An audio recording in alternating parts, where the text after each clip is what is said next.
crammed a whole life's career into a few short years, basically. And I think this is a time when people are ready to look at Jan Müller's work more carefully.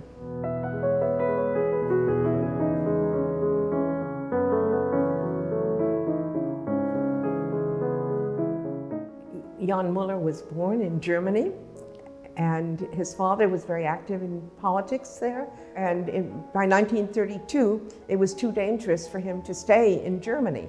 It was a very turbulent, difficult time, and always on the move.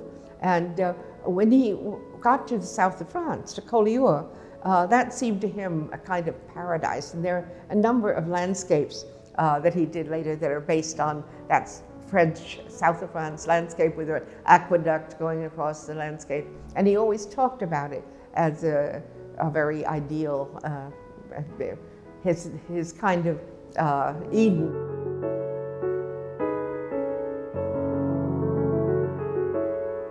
So he arrived in New York as a very young student, in his 12 or 13 years old.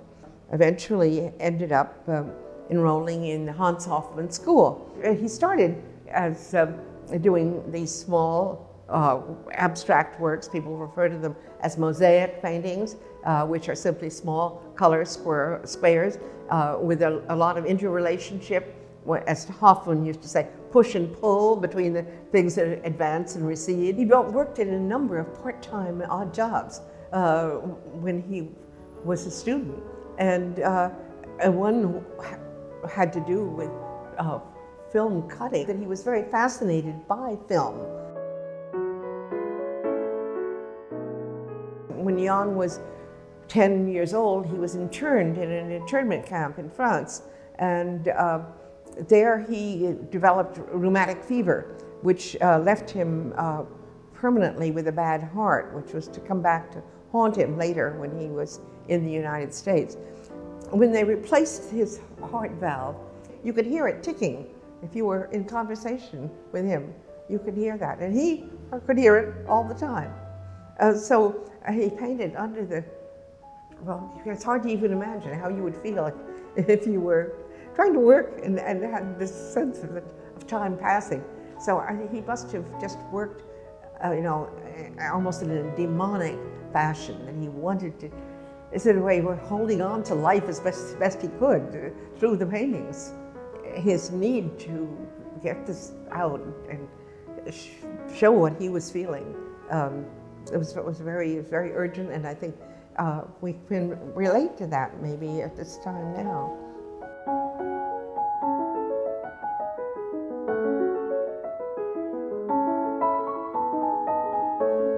There's a whole range of motifs. Some of them are a quest, especially the rider on horseback, searching. I think one of them is called The Search for the Unicorn.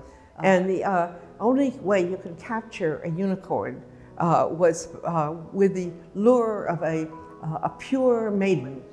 Sort of, I associate some of his women in the woods with that idea. For me, I never get over the emotion that I feel about looking at these paintings. They don't wear out for me. I mean, there's something so magical and mysterious.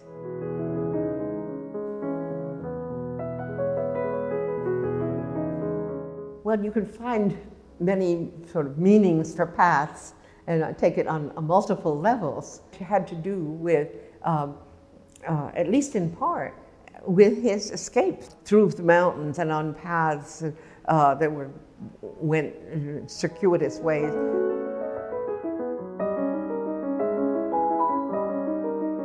He had 4 or 5 shows at the Hansa Gallery, the cooperative gallery that was on 12th Street in Lower East Side. And I remember being in there one day when they were hanging the Jan Müller show, and a big painting from Goethe's Faust was spread out on the floor.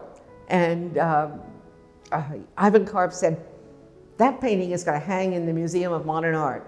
And for those of us who were standing around said, oh yeah, you know, and unlikely. It was not the kind of thing the Museum of Modern Art was buying or hanging at all at the time. But the Museum of Modern Art did buy that painting.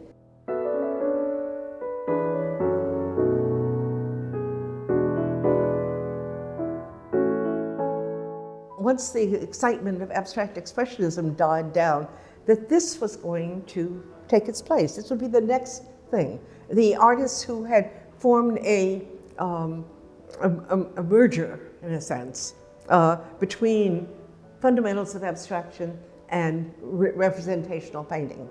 They were painting because they had this obsession with painting, basically what Jan Müller was doing. He was painting what he felt obsessed about. There was a close community at the time, and Jan Müller was in a way almost a centerpiece of it. And so when he died, it was a real loss, and there was quite a sizable number of people at the memorial where Shapiro spoke. And I think his paintings represent that kind of acute awareness of the wonder and precariousness, maybe doomed aspect of the human condition. And they're beautiful to look at.